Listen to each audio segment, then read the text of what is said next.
Hello दोस्तों, आप सभी का स्वागत है करेक्ट करंट अफेयर्स में। तो चलिए आज एनसीईआरटी के सार संग्रह में हम लोग भारत का संवैधानिक विकास के बारे में देखते हैं, जो आपको आने वाली भविष्य के एग्जाम में आपकी सहायता करेगी। पहला क्वेश्चन है, रेगुलेटिंग एक्ट 1773 द्वारा सर्वोच्च न्यायालय की स्थापना कहाँ की गई थी? इसका सही उत्तर होगा कोलकाता में 1774 ईस्वी में की गई थी। क्वेश्चन नंबर आइए दूसरा को देखते हैं। भारतीयों को भारत के प्रशासन में भाग लेने का अधिकार किस अधिनियम द्वारा प्राप्त हुआ था? इसका सही उत्तर होगा चार्टर एक्ट 1833 के द्वारा। भारतीयों को भारत के प्रशासन में भाग लेने का अधिकार चार्टर एक्ट 1833 के द्वारा प्राप्त हुआ था। क्वेश्चन नंबर 3 देखिए, भारतीय विधान परिषद को बजट पर बहस करने की शक्ति किस अधिनियम के द्वारा प्राप्त हुई? तो भारत परिषद अधिनियम 1892 के द्वारा। भारत परिषद अधिनियम 1892 के द्वारा विधान परिषद को बजट पर बहस करने की शक्ति प्राप्त हुई। नेक्स्ट क्वेश्चन आइए क्वेश्चन नंबर 4 को देखते हैं। केंद्रीय विधानमंडल सर्वप्रथम किस अधिनियम के द्वारा द्विसदनीय बनाया गया? इसका सही उत्तर होगा 1919 के भारत शासन अधिनियम के द्वारा। केंद्रीय विधानमंडल सर्वप्रथम द्विसदनीय 1919 के भारत शासन अधिनियम के द्वारा बनाया गया। क्वेश्चन नंबर 5 देखिए, भारत के राष्ट्रपति को अध्यादेश निर्गत करने की शक्ति मूलतः किस अधिनियम से प्रेरित है? इसका सही उत्तर होगा भारत शासन अधिनियम 1935 से। नेक्स्ट क्वेश्चन नंबर 6 देखिए, केंद्र में द्वैध शासन किस अधिनियम के द्वारा लागू हुई? तो भारत शासन अधिनियम 1935 के द्वारा। केंद्र में द्वैध शासन जो लागू हुआ वह भारत शासन अधिनियम 1935 के द्वारा लागू हुआ था। क्वेश्चन नंबर 7 देखिए, भारतीय संविधान सभा का गठन किसके अंतर्गत किया गया? कैबिनेट मिशन 1946 के अंतर्गत। भारतीय संविधान सभा का गठन कैबिनेट मिशन 1946 के अंतर्गत किया गया। क्वेश्चन नंबर 8, भारत की संविधान सभा की पहली बैठक कब हुई थी? इसका सही उत्तर होगा 9 दिसंबर 1946 को। भारत की संविधान सभा की पहली बैठक 9 दिसंबर 1946 को हुई थी। संविधान सभा का अस्थायी अध्यक्ष किसे नियुक्त किया गया था? डॉक्टर राजेंद्र प्रसाद को। डॉक्टर राजेंद्र प्रसाद को संविधान सभा का अस्थायी अध्यक्ष नियुक्त किया गया था। संविधान सभा में पंडित नेहरू द्वारा उद्देश्य प्रस्ताव कब पारित किया गया था? इसका सही उत्तर होगा 13 दिसंबर 1946 को। संविधान सभा में पंडित नेहरू द्वारा उद्देश्य प्रस्ताव 13 दिसंबर 1946 को प्रस्तुत किया गया था।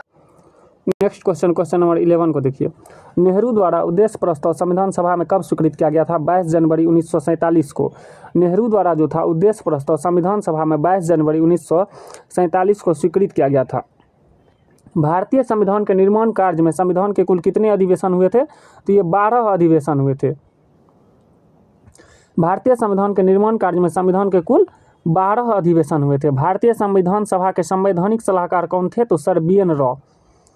भारतीय संविधान सभा के संवैधानिक सलाहकार सर बी एन राव थे।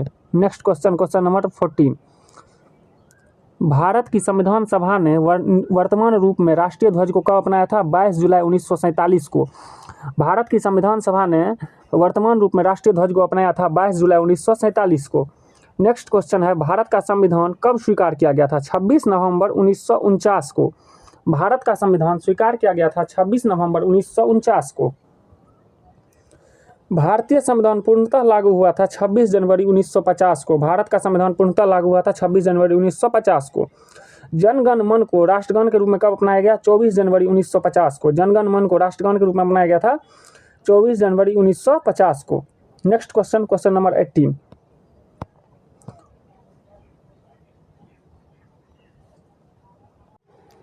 क्वेश्चन नंबर 18 को देखिए, भारत सरकार द्वारा अशोक स्तंभ को राष्ट्रीय चिन्ह के रूप में कब अंगीकृत किया गया था? 26 जनवरी 1950 को।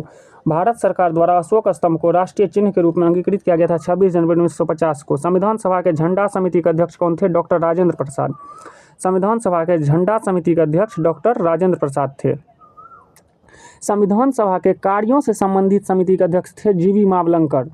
संविधान सभा के कार्यों से संबंधित समिति के अध्यक्ष कौन थे? जीवी मावलंकर थे।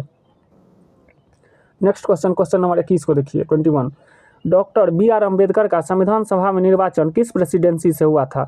तो पहले मुंबई प्रेसिडेंसी से हुआ था 1947 से 1950 पहले हुआ था, और उसके बाद वह बंगाल प्रेसिडेंसी से 1946 से 1947 तक निर्वाचित हुए थे।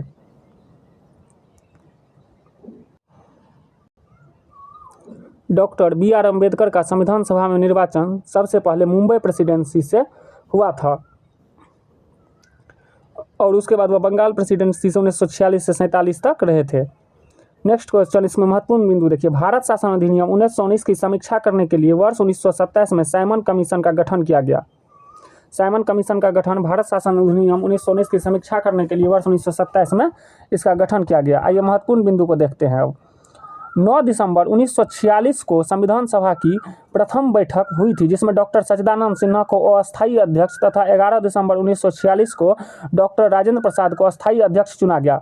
संविधान सभा का निर्माण 13 दिसंबर 1946 को पंडित जवाहरलाल नेहरू द्वारा प्रस्तुत उद्देश्य प्रस्ताव से हुआ था, जिसे 22 जनवरी 1947 को सर्वसम्मति से स्वीकार कर लिया गया।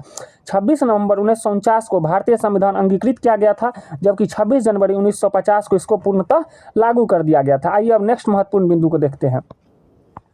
भारत का संविधान मूलतः हिंदी तथा अंग्रेजी में लिखा गया है और सभी सदस्यों ने इनके दोनों प्रतियों पर हस्ताक्षर किए हैं। तो दोस्तों, ये वीडियो आपको कैसा लगा कमेंट में ज़रूर बताइएगा और मेरे चैनल को please like, subscribe and share कीजिएगा। जय हिंद।